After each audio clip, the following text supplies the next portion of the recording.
Yay, welcome.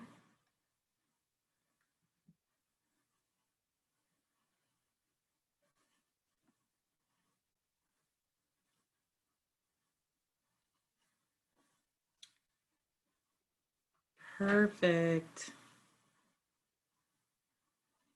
Hi, Davina. Hi. How are you? Good. How are you? I am wonderful. I think that I was just going to make like a quick announcement.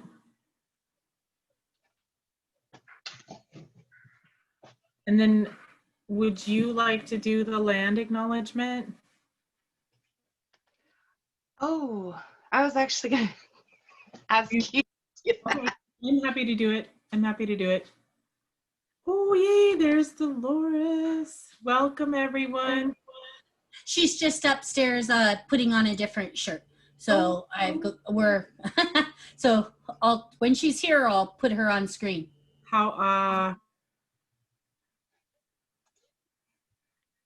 Welcome.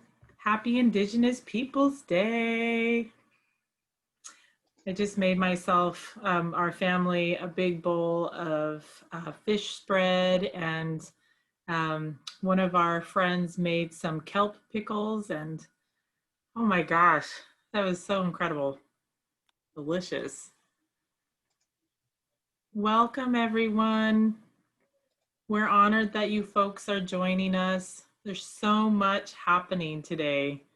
So many good programs.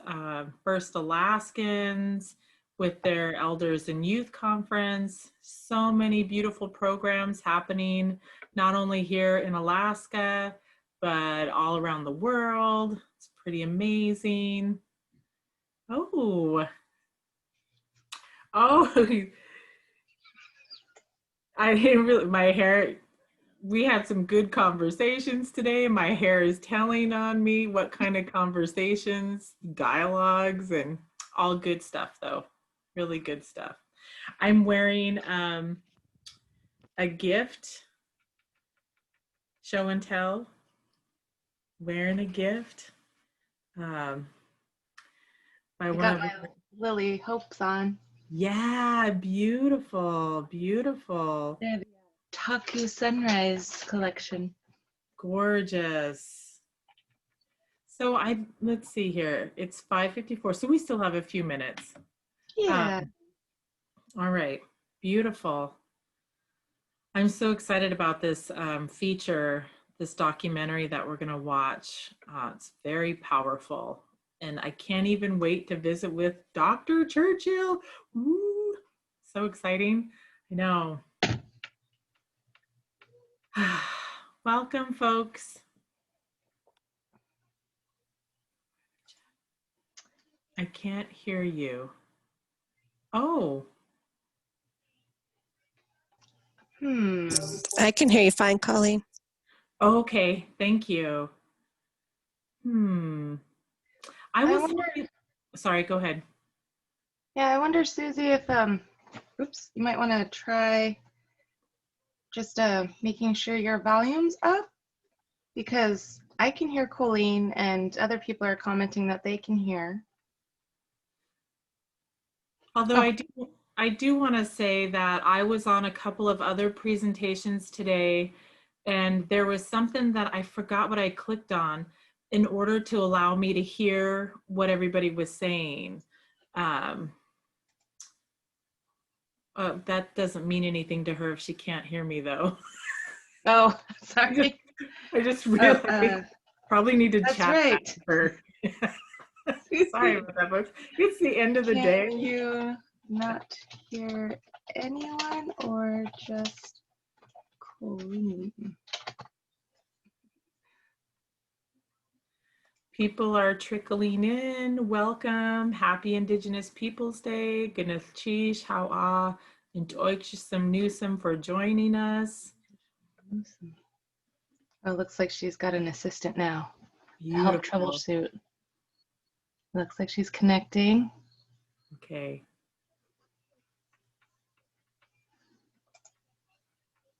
No worries. We just appreciate everyone who's joining us. We know it's been a long day already, but so thankful for all the beautiful programs that have been happening around the state, around the world. Thank you folks for joining us. We're so honored to have Dr. Churchill with us today from Ketchikan and her phenomenal granddaughter, Gloria, who will be assisting her with the technical part. We have a beautiful documentary lined up for you folks. And I just a little aside, we worked with Wayne Price to figure out how we wanted to approach Indigenous Peoples Day. And I just loved his response. Without any hesitation, he said, we need to lift our weaving community. And I just appreciated that. So Davina and I had our assignment to look into different ways that we could honor and lift the weavers, not only here in Juneau, but all over Southeast and across Alaska. We're just so appreciative of everyone who is maintaining this art form that's been around since time immemorial. In fact, Dr. Dolores Churchill, welcome. Oh, you're so beautiful. Beautiful. Amazing. Easy. Okay, we have a couple more minutes before we start the program. But Dolores, if you wanted to say a few words, you're more than welcome to. And then I'm going to turn it over to Davina as soon as I do a land acknowledgement. But we'd love to hear you, Dolores, if you wanted to say a few words before we started.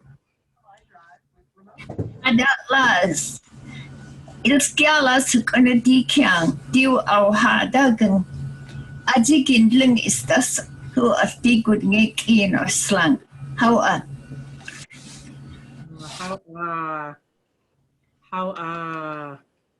I really appreciate you, Dr. Churchill.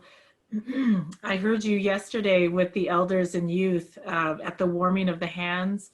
It was so lovely to hear you and all of the other beautiful speakers who were sharing wisdom with all of us. So how for your time. It looks like one of our attendees is still trying to figure out how to access the sound, and Davina looks like she's on it. Just want to say welcome to everybody who's joining us. Appreciate your time. It was hard to figure out what time we should do our program because we didn't want to compete with the tribe. They had a beautiful program earlier today. And in Anchorage with APU, we didn't want to compete with their program. It was beautiful. And now we just welcome and thank everybody for joining UAS. This is our virtual Indigenous Peoples Day celebration. My name is Colleen James. My Tlingit name is Dachkithach. I come from Ketchikan and Metlakatla. My father's people are the Tsimshian, the Kagwantan, the Irish and the English people. And if you identify with any of those groups that I just shared, Gunnachish for hearing my words. My grandfather's people are the Haida people, the Tsimshian, the Tequati, the Irish and the English. And to all of you folks who identify with any of those groups, I just want to say Gunnachish Ha'a for hearing my words. Thank you for joining us. This is the University of Alaska Southeast program. Again, my name is Colleen James. I'm happy to be working here with my colleague Davina Cole. She is the Northwest Coast Native Art Coordinator at the Juneau campus, and she has the lovely honor of working with all of our esteemed, wonderful artists. And so I just wanted to say welcome, Davina and goodness cheese for all of your hard work. I'm trying to keep track of time. Okay, I'm going to do a quick land acknowledgement, and then I'm going to turn the programming over to Davina, and then we're going to tag team after we watch the documentary. So on that note, I want to acknowledge the Occoquan. That's where I'm calling in from. I live in Juneau, and I want to say goodness cheese to the Ock people. For folks who are new to our language, Ock means small lake, and Quan means people of. So people of the small lake, and the Occoquan's territory is really big and beautiful, and it goes beyond Juneau. And so I just wanted to say goodness cheese to the Occoquan. I also wanted to acknowledge, because my family, we're all harvesters and hunters, I want to say goodness cheese to the Taku Kwan, the neighboring Kwan to the Occoquan. I just want to appreciate and send so much love out to both Kwans for supporting our family. I've raised my family here in Juneau on Auk territory and fed my family from both Auk and Taku Kwan territory. I am Tontaquan. My territory is further south. That's Ketchikan, Duke Island, Net Island. And so I just want to say goodness cheese for being such beautiful stewards of this space. And on that note, I would like to turn it over to Davina. Gosh, geez, Colleen, Sakadi Hatwasak, Chakna Hatsati, Young Yadi, I don't have enough saliva today. I apologize. I can't get my huts. Oh yeah, I apologize. My name's Davina. My Tlingit name is Sakadu, and I am also located here in Juneau. And I didn't really have much more to add for my intro. Just welcome and thank you all for joining us this evening. As being the Northwest Coast Arts Program Coordinator, mouthful, I just really try to make sure we get our Northwest Coast Arts represented and taught out at the university. I primarily focus in Juneau, but I also have been working closely with Liz, and we're trying to make those connections to our Ketchikan campus as well. So we're really planning on building our art program more and more each time. My biggest goal for this last couple of years was to get an Northwest Coast Arts emphasis with the AA degree, and we did that. It's there, it's available, and we want to take it further. It's going to be hopefully we're going to really highlight and focus all of our arts. We currently have Wayne Price, who's on campus and teaches a lot with the carving and tool making and design, like the form line designs and stuff. And then I do a lot of work in finding funding to make sure our woolen weaving, or like Raven's Tail, is taught on or through the university, and well, now because we're going virtual, and basketry. Delores Churchill usually comes and visits us in the summer, and she got to come this last summer. Oh no, she didn't get to come this last summer, but with the help of her daughter and her granddaughter, she was able to do a virtual Zoom class for us, and it was pretty amazing, and we're very curious to see how that was going to turn out, and all the students really enjoyed it, and we appreciated them and all their time they spent on that class. So, and we hope for more opportunities with them, and hopefully some days in the future, in person again. But I'm just really excited too about taking this time and thinking about the arts on Indigenous Peoples Day, which is just a great thing. And all I really wanted to do was maybe ask Dolores if there was anything you would like to say about the documentary before we play it. When the documentary was started, it actually was going to be just a documentary about my work at the university. and then the director of the art department had to leave to take care of his parents in Colorado. So then Ellen Frankenstein took over, and it was amazing. She had a very different idea. And so she is really an artist and a wonderful person, because she only did what I asked her to do. And it wasn't like, it was very collaborative and a lot of fun. And I enjoyed doing it. And in the beginning, when we started it, I didn't know that my DNA would be with this man they found outside of a glacier. But even before that happened, when I saw the hat fly up in the air, that was the first thing the archaeologists saw, because when the helicopter came down and the blade stirred up the area, the hat flew into the air. And I just was mesmerized from that moment on. I called See Alaska and see if they would pay for me to go up there and study the hat. And it was really exciting to be able to do that, and to have my friends that were in Klakwan that came with me. My friend came with me to do the studying, and I didn't know when she came. She thought she was coming to go shopping. We had only had that one day, so we had to work all day, and we went to the hotel because we were so tired after working. And then we actually started the taping after we spent a whole day recording everything about that hat, how many centimeters or millimeters to the warp and the weavers. So it was really a long project.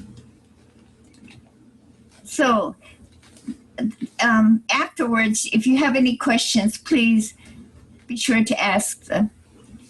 Great, thank you. Okay. And so I guess with that, we can probably go ahead and get started. Let me just share screen here. So yeah, this is about a 35-minute long video, but we'll cut off the credits and stuff at the end.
These 3 hunters found the body in the crevasse. The ice had melted, exposing the Longo men. When the archaeologists and anthropologists came in on the helicopter, the wind from the blades stirred up the area around where the body was, and the first thing they saw was the hat flew up in the air. The connection was immediate because I'm a weaver. And the first thing I thought of was, I want to see that hat. I want to be able to teach people how that hat was made.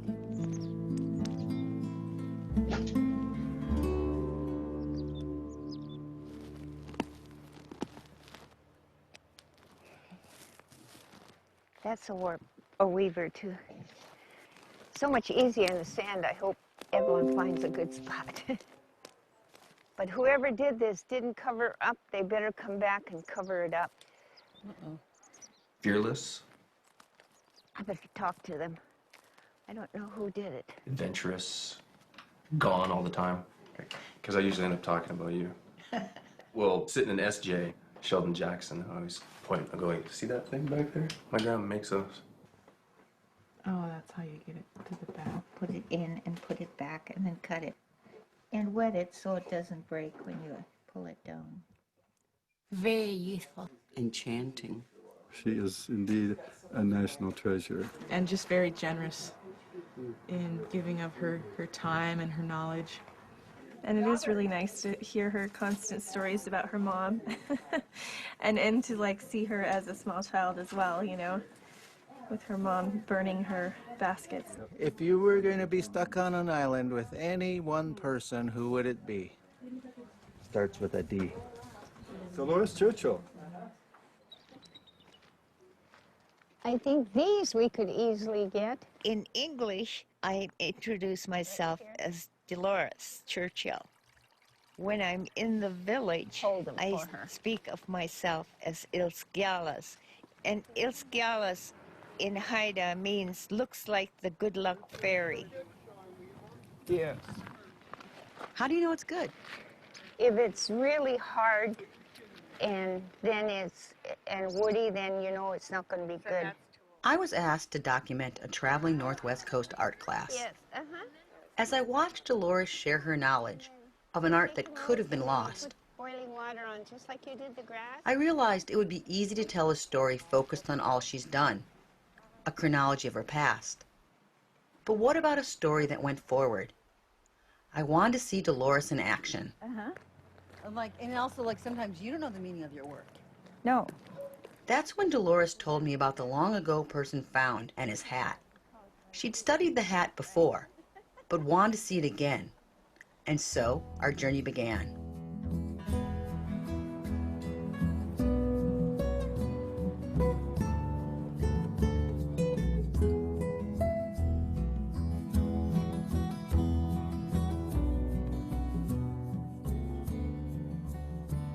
Dansinchi, which means long ago person found, was found within Champagne and Ajax traditional territory, so we didn't know of his origin or his background or even how old he was, like how long he had been there. We know he appeared to be coming inland, not going the other way because of just the diet that he had. Some of the things he had with him indicated coastal and interior people. Like he had a robe with him that was made from ground squirrels. It's a common thing here. I'm not a spokesperson on behalf of Champagne-Ajax First Nation. I think our perspective was when he was found to make sure that we did the right thing. And that was always the approach from our community. When I first heard about the long ago man, it raised a lot of questions in my mind. I heard that they found him in the glacier, and they'd found he was wearing a spruce root hat, and he had a pouch that was full of remains of different types of foods that were from the ocean. And so that raised some questions. Okay, where was this man coming from? Where was he going to? I know that our ancestors used to trade with interior people. My grandmother would tell me stories about traveling up into the interior and having to use an ice pick to chip handholds and footholds into the glacier while she's climbing up. Traveling over the top of the glacier was probably easier than bushwhacking your way through the forest. The long ago person found was a healthy young traveler. Carbon dating suggests that he was alive between 200 to 300 years ago. He died in snow, which turned to ice. Then, in a time of rapid warming, the glacier that once covered him retreated, revealing his body, his hat, and other organic materials that had been preserved so well.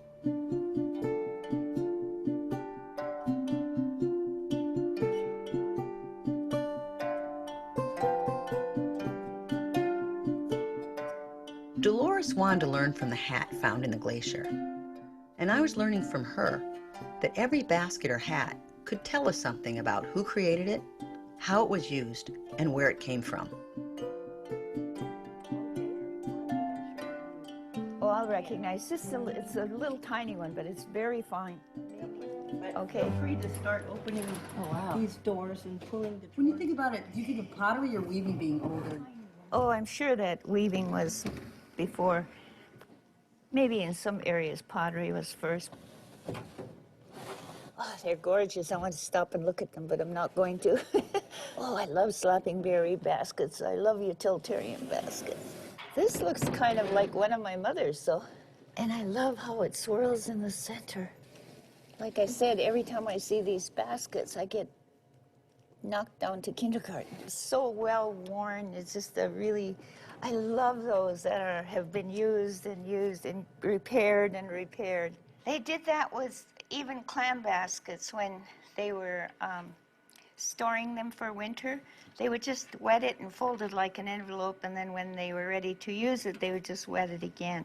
You know, when I studied the baskets in the collections in Europe, they didn't cut them like this until they got the scissor.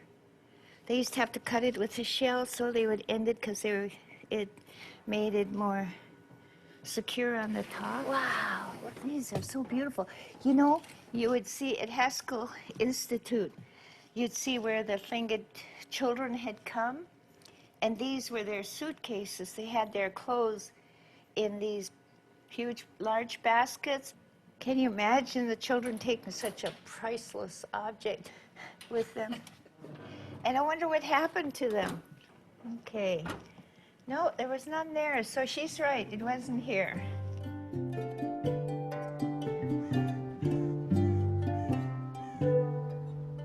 I first met Dolores, and she had made a request to come view the spruce root hat that was found with Kwade Dansinchi.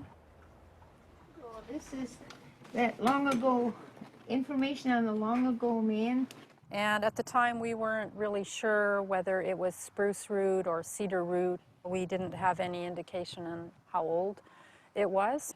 So Dolores came and she did a real detailed analysis of the hat, and I assisted with that. How many in each row? We were able to count it. Dolores was fascinated. I could see the awe and respect that she had for the weaver because the perfection of that hat was really apparent. And I think Dolores as well was really touched by the fact that this hat had been made for somebody, by somebody who cared for him. The first thing I wanted to do was see the style and whether it was really made of spruce root. Dolores had documented how the hat was made, but she wanted to go back and think about who wove the hat. It's actually historical that I want to know. Whose ancestor actually wove that hat? That's what I want to know. And I'm not trying to publish ahead of somebody or do something. I'm not into that. I'm just interested in really documenting who it was that wove that hat. Haida, Sumsian, Belakula, or Tlingit, whatever. Maybe in that area with the moss. The sand, it's sandy all the way down like that, eh? Uh-huh. Like there. Okay, so is this big enough for Prince of Wales? Build it up a little more. Like there. Yeah, that looks good.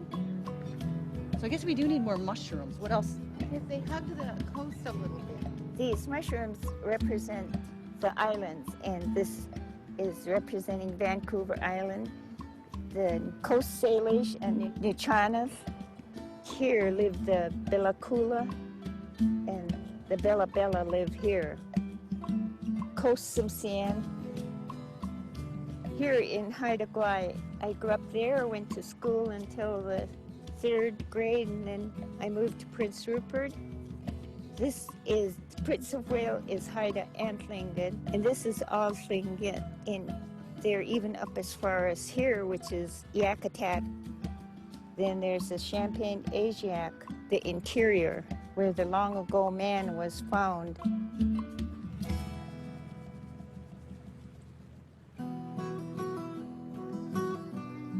Like the long ago person found, Dolores has moved across geographies, languages, and borders. For the first 4 or 5 years of her life, she was only a Haida speaker. And then when she entered school, she had to pick up the language of English. Now my mother is one of the rare fluid speakers of Haida. Actually, when I was 15, my father died. My mother married an American, and we moved to Ketchikan. She went to high school and community college, then worked at a Catholic hospital. I was first a maid at the hospital, then I became a nurse's aide. Then I got married, and I had 3 children. 10 years after we got married, he was 10 feet off the highway, and a drunk driver hit the vehicle. And then my husband got crippled for life. Then the nuns encouraged me to go back to school because they said after my husband's accident, I wouldn't be able to support 3 children on the nurse's aide salary. When I became 40, I made many changes in my life. I became a scuba diver. I became a full-time artist and teacher and retired from my job. Your mom! Hi! We're going to go to White Creek where there's good roots in the sand. There was 2 crooked, there were too many crossing one another, so they were not straight.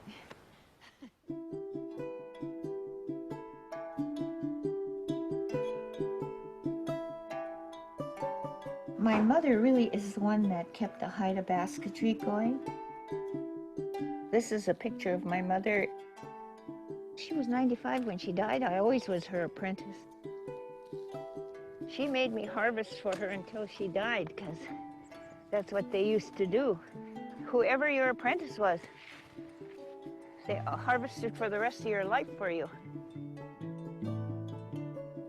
Selena was trained as a girl to make baskets, and there's a huge body of knowledge that very few people retained after the mid-20th century, and Selena grew up with that. She knew it intimately, and one of the biggest things was that she was willing to share that information with other people. On the Northwest Coast, generally, clan knowledge is considered to be owned by the clan. By deciding that the art was in jeopardy and that she needed to start spreading that knowledge out beyond her family, that was a big step and somewhat controversial to offer classes to anyone who was interested. And it was open to non-natives even. My mother's unique legacy is that she went to elders in the different communities and learned from them, and they taught her their way of weaving. My mother taught me Haida weaving, and that's what I helped her teach. But some of the elders in the Tsimshian community encouraged me to teach Tsimshian. Then the Tlingits encouraged me to teach Tlingit. When I first started teaching Tlingit basketry, I was really afraid that it wasn't going to continue. There were a handful of women doing it. And I think I'm very, very fortunate that these women passed on that intellectual property to me. And it makes me feel really humble, because it makes me feel like I didn't even know I was learning what I was learning, that I was going to pass it on. I had no idea. But I'm sure these women knew, because I think they were afraid it was going to die with them.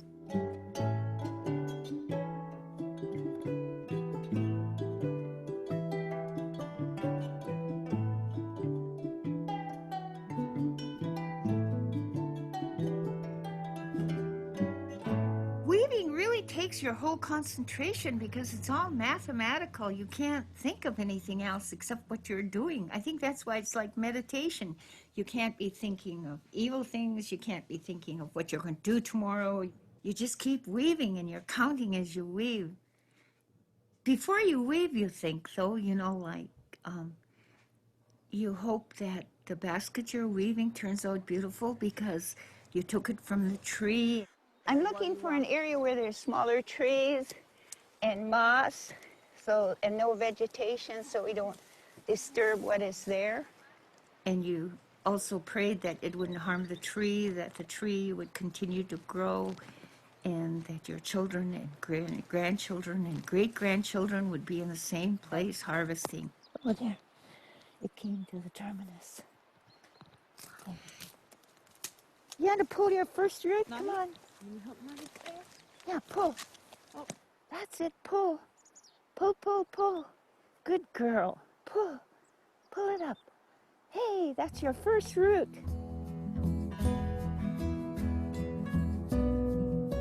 Dolores and I set off traveling. We want to see the long ago person found's hat, but we don't know if we can. It's being kept in an archive in Whitehorse, in northern Canada.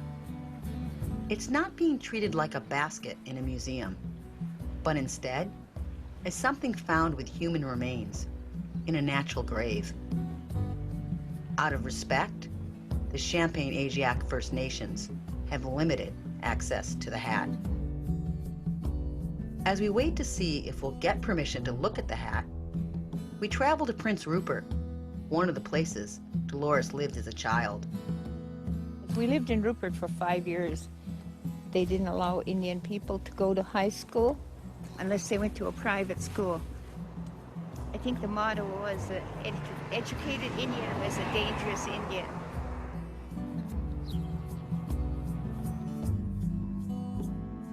When I used to come here as a child, it was the only integrated restaurant in all of Prince Rupert. Really? Yeah. Not even the one over on the other side there? No, there was none. This was it. This was where the Norwegian fishermen and the Indian fishermen and everybody came here because all the other restaurants had signs that are no dogs or Indians allowed. Were you from Rupert or one of the outlying villages? Or? I'm from Massive. Oh, so you probably didn't get across your ladder. Oh, we did. We worked in the canneries. So you worked in the canneries up until like the 50s? Well, I worked there until, I think they used to start working when they were 9 and 10 years old.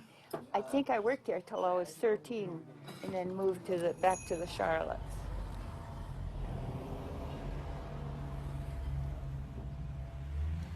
Okay, the first thing I want to ask her, can we see the hat? Was the weaving clockwise or counterclockwise? All I want to do is see which direction the weaving was woven. So if it's counterclockwise, right? It's Haida. But if it's woven clockwise, then they know the woman who wove it was Tlingit.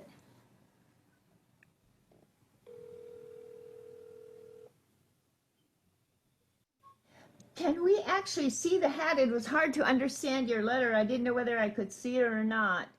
At the last minute, the Champagne-Ajiac First Nations gave us permission to see the hat and to take photographs for Dolores' research, but not for use in the film.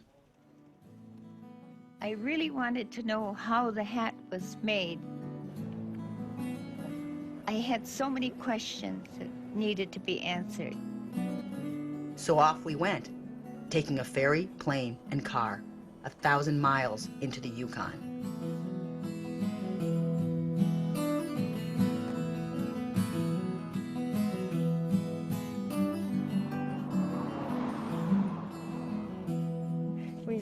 We did it, and we're here.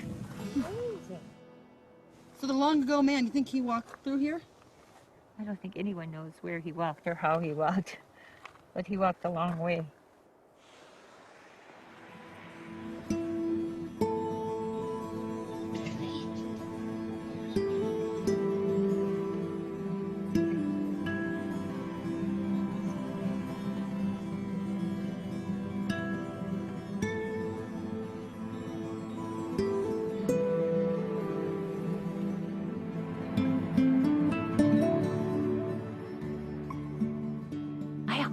I was so excited to see the hat again, to see how fine it is, to see the false embroidery and to see the 6-strand ending. The hat was going counterclockwise. It's either Haida or Bellacoola. I don't know if the Bellacoola weave counterclockwise. I'll have to find out. Because if it's Haida, it's going to be just too exciting to stand.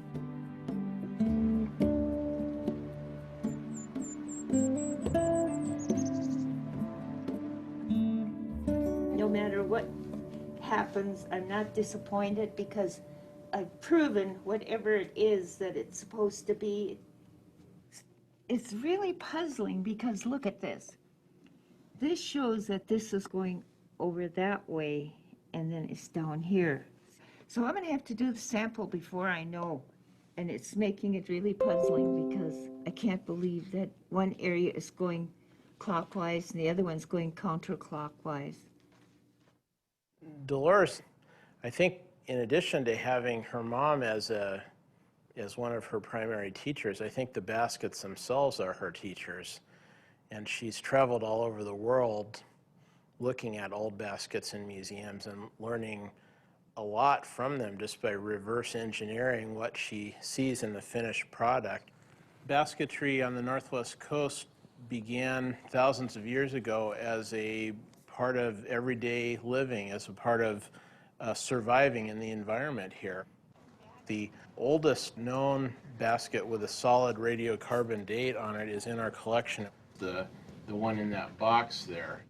Then it got buried next to the Thorn River, preserved for 6,000 years in the mud.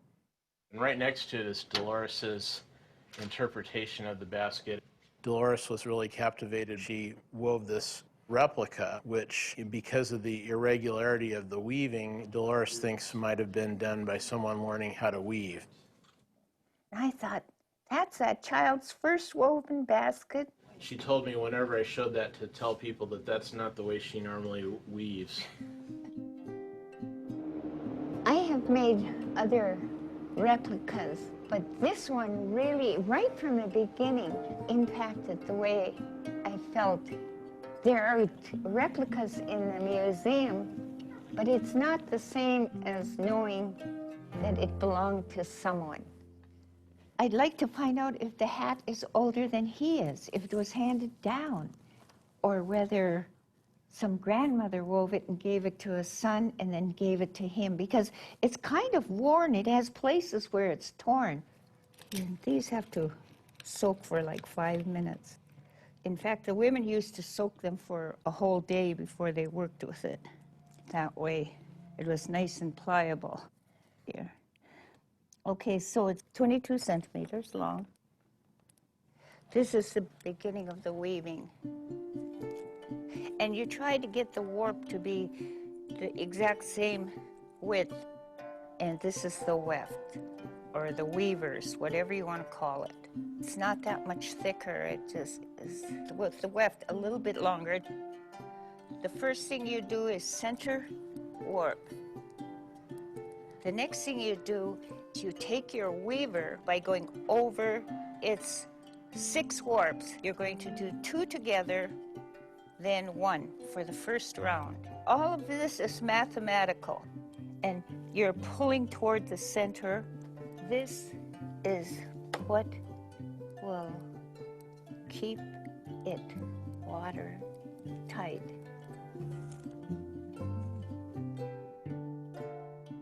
I was doing it mathematically, but I better quit because it's not following what they did.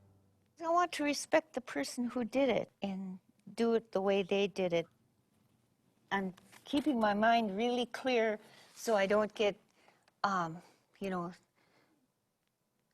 so I'm not imposing my ideas on it. I really want it to be the hat, and nothing else.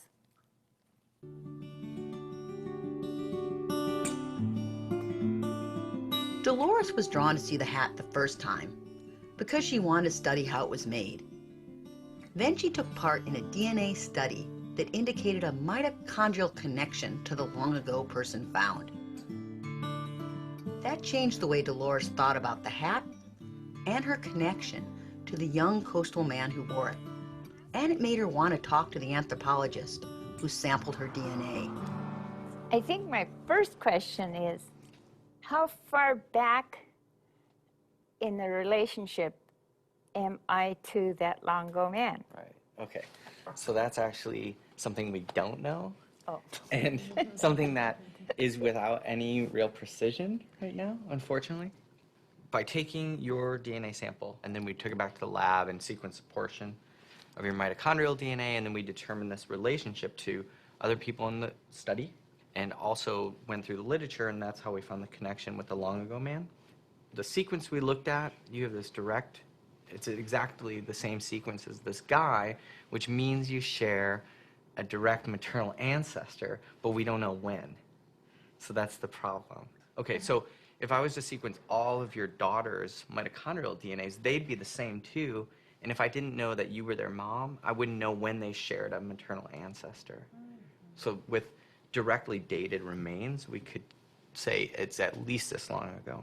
So in that way, through this DNA study, I feel more comfortable knowing that I had a tie to somebody in that region, made it a real impact on me, and I no longer feel like I'm teaching them something that belongs to them, but that it's an honor to be the one that carried it to them.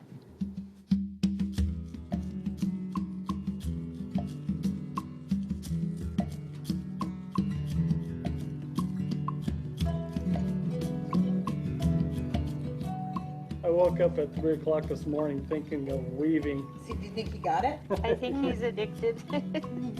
It's so much fun. You just want to weave. That's what my mother said to my daughter when she started weaving, because she had small children. She said, "My dear, don't weave while you have children, because you'll be weaving instead of taking care of your children."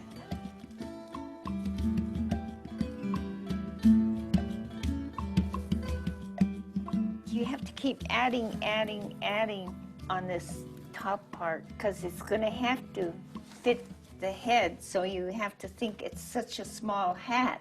Why do you think weaving was almost lost? Or basketry? I think good manners almost lost the art of basketry. If they were weaving, they would stop and cover it up. Somebody thought it was because they didn't want to share the art, but I don't believe that. I believe that from watching my mother, that they just were so polite that they would not weave in front of someone else, because they thought another human being was so important.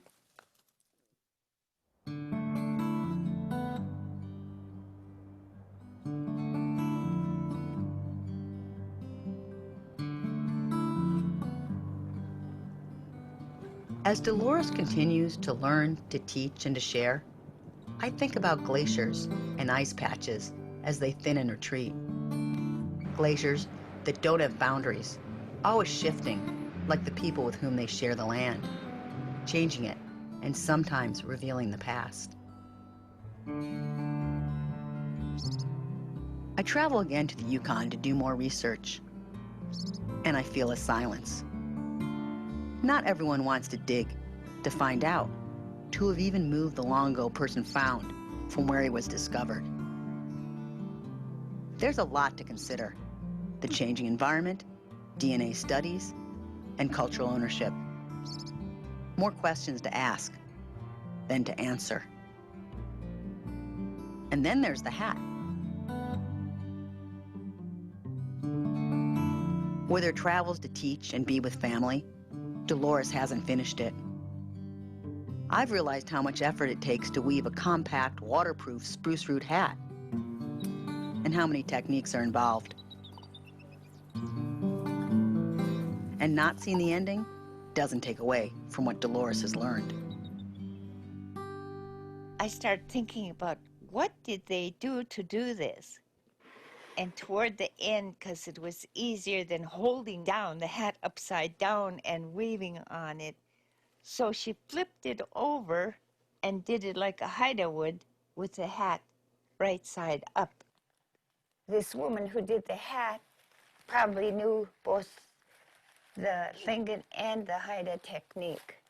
There's the Tlingit weaving. It would have been great if it was Haida. I'm not going to lie about that. I would have been thrilled. But what is really interesting is that in Emmett's papers, there's one ending. He says that the Tlingits learned from the Haida. So there was always an exchange of intellectual property. And to me, That is really something that I learned from this hat.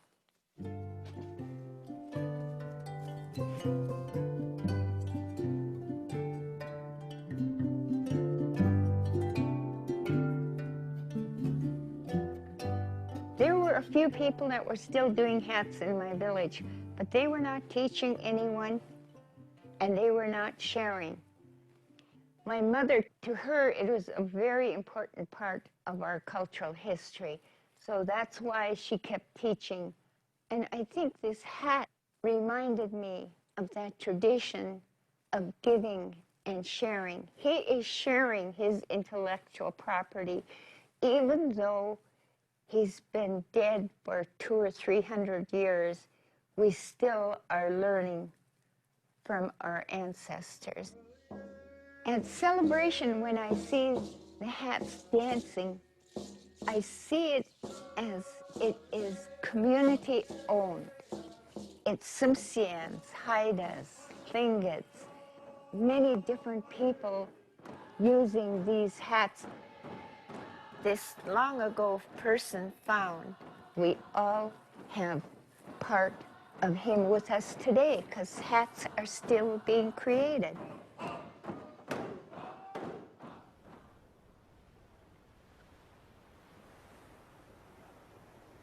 That point is where they say the Haidas washed ashore in a clamshell. And the raven, he ate so much he was full. So when he saw the Haidas climbing out of the crab shell or clamshell, he didn't eat them. So they got to stay alive. Did you miss this place when you guys moved to Prince Rupert? I did. I'd remember everything I did. I'd remember going down to dry halibut and how much fun it was down there, and gathering ancient murrelet eggs and seagull eggs. I would dream of those times that I did that.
Oh, I wonder, okay, sorry.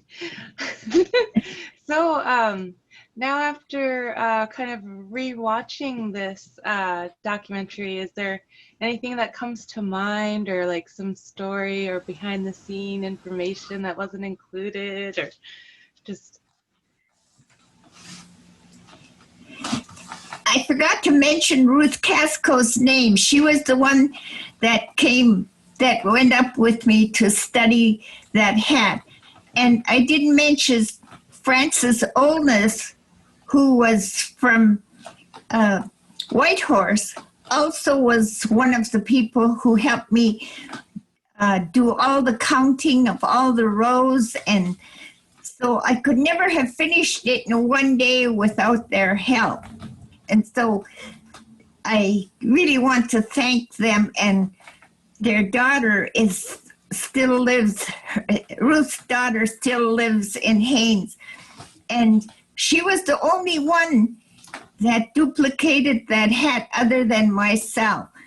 And so it's really, she gave it to her uncle who was a chief. And so I really am happy that she finished it. The others are not finished. They still are in the possession of family members. The people who were weaving them died, and maybe they just want to keep it the way they remember it being. So I don't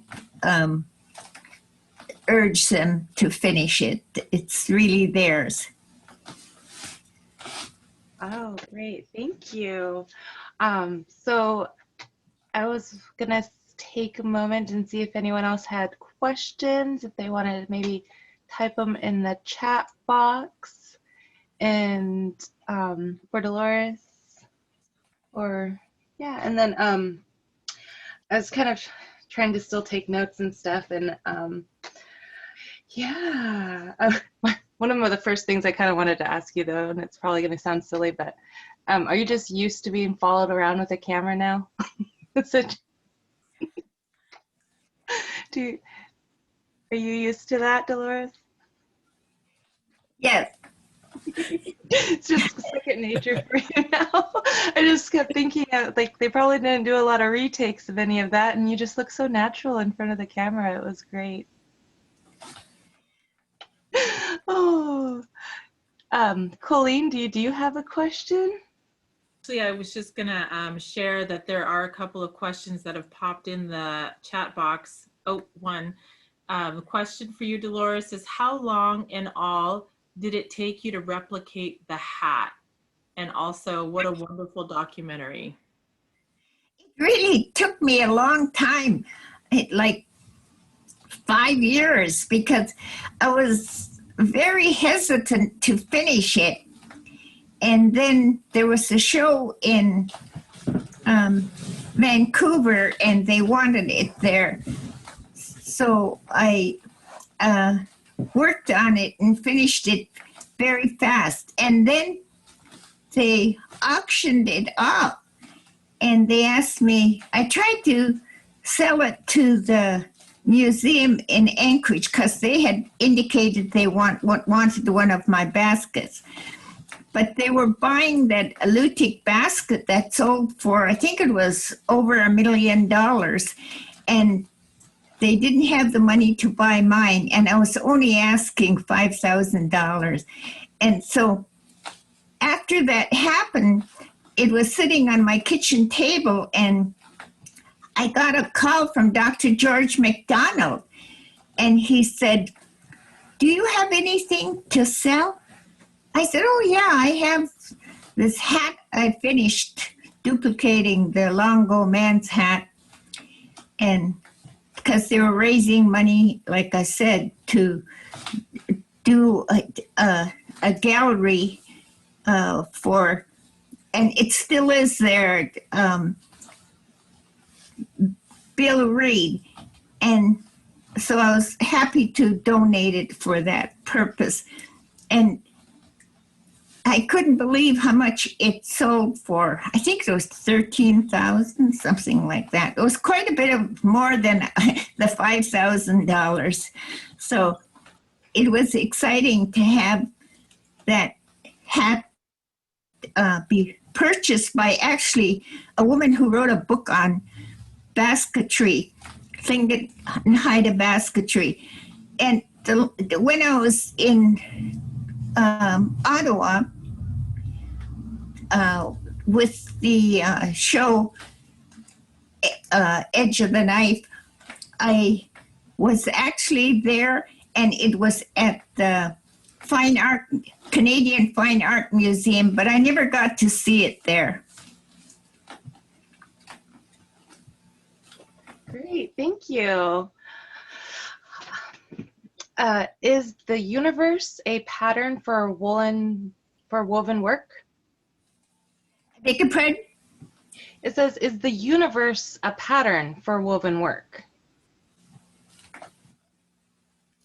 I wonder. Is the universe a pattern for woven work, Nani? So they're asking more of a question about just philosophy. You know, if you were to look at woven work and the universe, how do they parallel each other? Well, I think, you know, when I talk about baskets, And you know that all cultures, in fact, there was an article in the Boston Globe about the art of basketry. And this archaeologist from the University of Philadelphia said that when human beings learned to weave, they could get out of the caves because they could make clothing, they could make containers for gathering food, they could make thatched roofs so people could live in houses with thatched roofs. So universally, basketry had a great impact on the human race. Thank you. And we actually have a hand up, and it looks like Ronald has a question. Hello, Dolores. This is Ron in Owen, Fairbanks. It's great to see you again. It's great to see you. It's good to see you too. I had a question for you about how you think about your role now, being not just a teacher of weaving, but as someone who knows so much about many other things, and you share it so freely. Are you becoming your mother?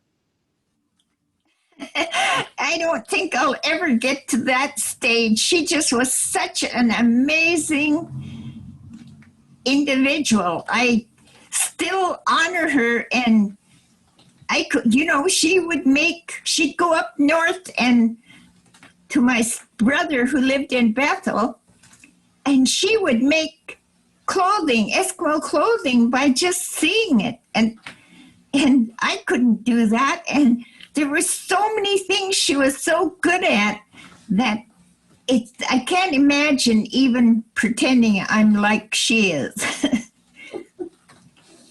But I think your generosity is very evident in the way that you're able to teach people. And as you're doing now, you're sharing, and you're an inspiration for many people who otherwise would probably never know any of these things. That's a gift, and you share well, very well. Well, thank you very much. One of the things I always liked to do was research. And so I've really gotten to something that I could really research. But the funny thing, Ron, is when you were head of the art department, I thought I would know everything I had to know about basketry when I got through doing the course. Well, I found out that was nothing that I knew about basketry.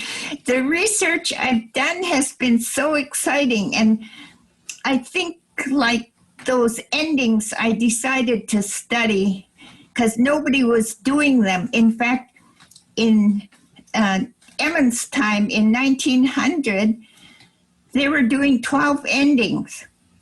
By the time that, I can't think of her name, but when she wrote her book in 1945, she took, and there were only 5 endings. And so, and by the time I was weaving, there were only 2 endings that were being done.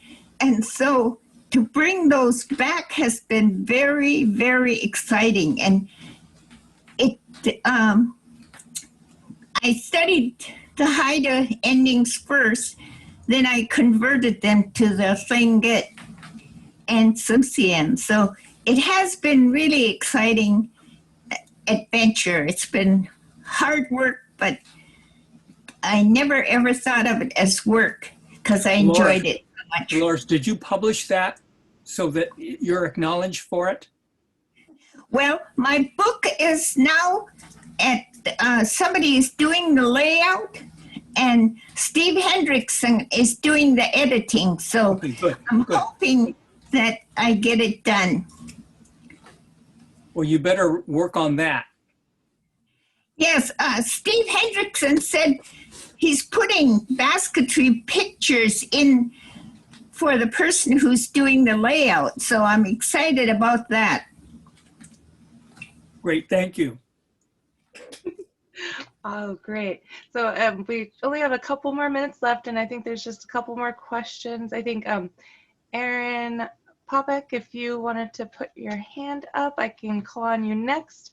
In the meantime, we have a question here that's they keep hearing about false embroidery as a term used, and they were wondering what false embroidery meant. Well, false embroidery is actually a technique.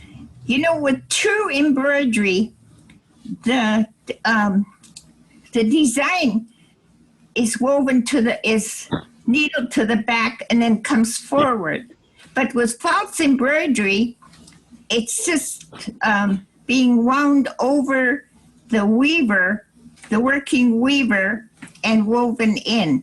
So that's why it's called false embroidery. When I worked in the museum in Germany, in Hamburg, in 1979, I had a translator, and this translator made it sound like false embroidery was a bad technique, because by the time I was there for a couple of weeks, I could understand some of the words they were saying.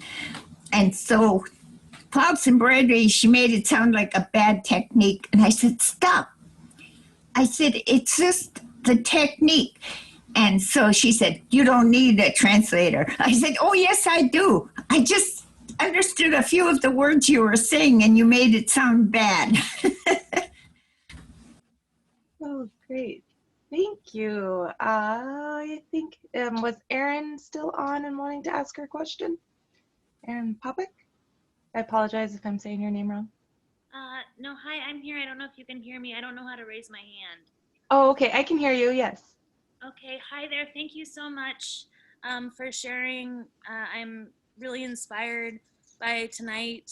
I am from Alaska. I'm a U.S. history teacher in Sitka.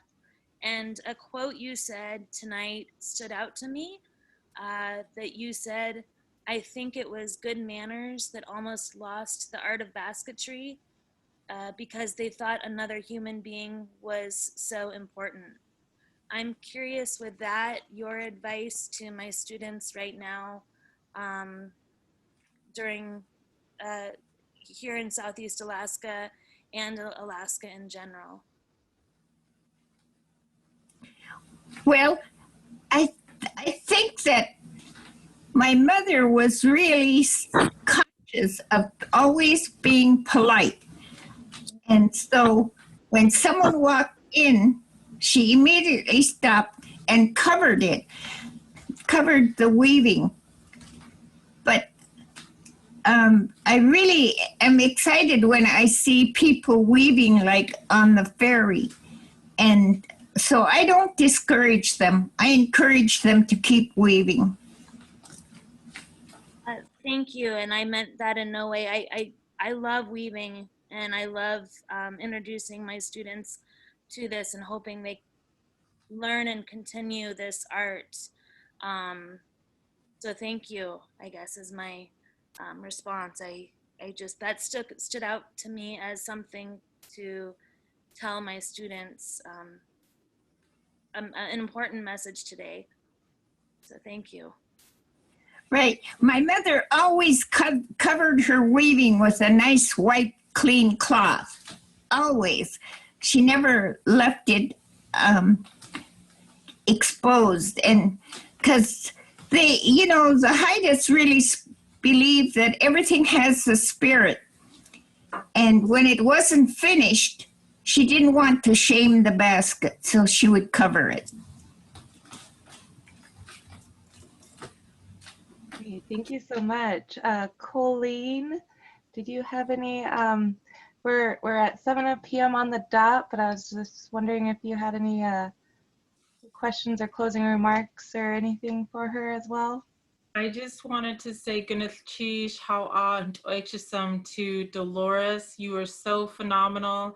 And I wanted to thank, I see that we have both Ketchikan and Sitka with us, our leaders here, Paul Kraft. And, oh, I just lost my grandfather's people's name because I'm so excited. And I see Dolores right in front of me, Cha'ade Ketchikan, Priscilla Schulte. I just am so happy to see everybody here who joined us. And Dolores, you are such a treasure. I can't Thank you very much. say enough. On that note, Dolores, did you have any final words for us before we say goodnight? Well, I have really had an exciting life. I first was a bookkeeper at Ketchikan General Hospital.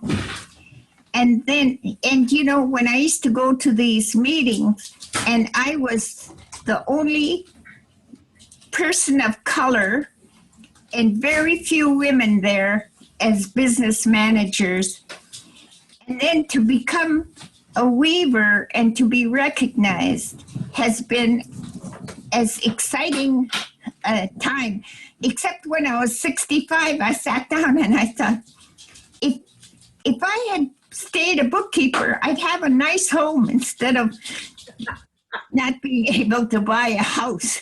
So anyway, it was an exciting life, and I'm now going to be 92 next week. And I think that it was like living 2 lifetimes, and I'm very grateful that I had this opportunity. Yes, thank you so much. There's lots of comments on the side here that are thanking you for your time and being here tonight. They're honored to hear you. They said they've learned so much. I'll have to try to copy and paste all these and send them to you. And Mary wanted to say hi and and happy early birthday. Hi, Nani. Happy early birthday. I miss you and love you. Thank you. Yeah, okay. Well, yeah, I think overall, I think this turned out really great. I'm glad to see the positive comments. Thank you so much for spending your evening with us, Dolores. Oh, beautiful day. A happy Indigenous Peoples Day. Happy birthday, birthday twin. Ganesh Chish, how Goodness, Chish, Hawa, everyone. Have a wonderful evening. Stay safe. I feel like there should be some kind of cannon or dancing. I could have been drumming this whole time. I don't know what I was thinking. You turn it into a dance sesh. Okay. Well, I think yeah, Ganesh Chish, Shawa, everyone. Have a wonderful rest of your evening. Yeah. So Davina, will you be copying and pasting the chat comments for Dolores and email? I definitely want to do that because there's so many fun things on here. I'll take up some of these other ones. Technical difficulties. I'm sorry, Susie. But yeah, okay, great. Oh, good night. Bye. Oh, there's another one. One more. What a beautiful turnout. You know, today there's been so many phenomenal programs. It was so hard to like walk away from my computer because I think I just was hopping in from one right after another, and just beautiful discussions and just beautiful people highlighted and just incredible. Priscilla, I'm so sorry that I lost your name. I was staring right at our goddess of weaving and I was like, Priscilla. So did you see on our Ketchikan campus library site, I did an interview with Richard Jackson yesterday. What? And did you see it yet? No, I will. I'll go check it out. You'll have to, because I asked him one question about the posters the tribal scholars made, and he told us the most wonderful stories about growing up and getting food with his mother. And then today we did the interview with Teresa Varnell, that's Dolores's granddaughter, and with Naomi Michelson. Wow. And so what we're featuring are the posters made by the tribal scholars, but we're not really trying to go over each poster because I didn't want them to feel like, you know, they were on, they're being graded or, you know, but there were some wonderful, wonderful recipes. So it was fun. We're going to check it out. Okay, good. And these are on right on your website at the Ketchikan campus? Library. The On library. Facebook. You have to go to Facebook. Okay, I'll write that down. If there's some way that we can highlight how to get there, we should. I'm probably not the one that knows enough about technology, but we just uploaded it today, yesterday and today. Beautiful. We were trying to be COVID safe. That's why I didn't have everybody together. So we just had, 2 people yesterday and 2 people today. Oh, Right. thank you. I love that. Yeah. I think I wasn't doing the best job at paying attention at participants, but I think it was up at 80 at one point. Did you see it any higher? Excuse me, higher? Yeah. I think we were around 83, but there were also people who were doubling up, like Lyle was sitting with me. And then I know some of our students, Sarah Peel, she's got a house full of students watching here in the Juneau campus. I think it was 85. I thought I saw 85. Yeah. Yeah. Just to kind of like show the support and reporting and stuff. It's so beautiful. Now my grandson is 86 because he was screaming in the background. Wow. Beautiful. Okay. Hi, Sarah. Are you making fry bread? Oh, hi, Joe. Yeah, we're making fry bread, and I invited a bunch of people to come up and meet us at the pavilion, but I don't know if that's happening anymore. So now we have so much food. Moose Indian tacos. Yeah, tonight. moose Indian tacos. Moose? So if you're in Juneau and you want an Indian taco, come up to the pavilion. Just let me know. Delores Pavilion, yeah. What time are you heading up? Not the Noyas, the one that's up by the apartment lodge. Okay, right behind the lodge. Mm-hmm. Are you there now? Yeah, we might have there now. I think I made 14 pieces, but I made a triple batch of dough. So I don't know how much more I'll cook. But yeah. Okay, well, we can make a trip out there. There's 3 of us here. We could run out. I'm up for a moose Indian taco. That sounds amazing. So we still have folks here. I love that. I do. I just love that. You know what? Can I just confess to everybody here? I wish that there was more time with Dolores. I know, right? I had so many like questions and quotes, and I could just sit with her all day. Anyway, there's my confession. But we're also trying not to compete with everyone, and we didn't want to keep her up too late. And yeah, that's right. And she's been busy. First Alaskans just had her yesterday for like a couple hours, and she was sharing so many beautiful stories. My goodness, she's just a gem. oh, she could have told a story too. That would have been amazing. Mm-hmm. We'll just have to have her back. That's what I heard. Yep. Hey, November is Native American History Month, right? That's Thank right. you. That's I don't want to get off because it's so amazing. Thank you, Ganesh Chish.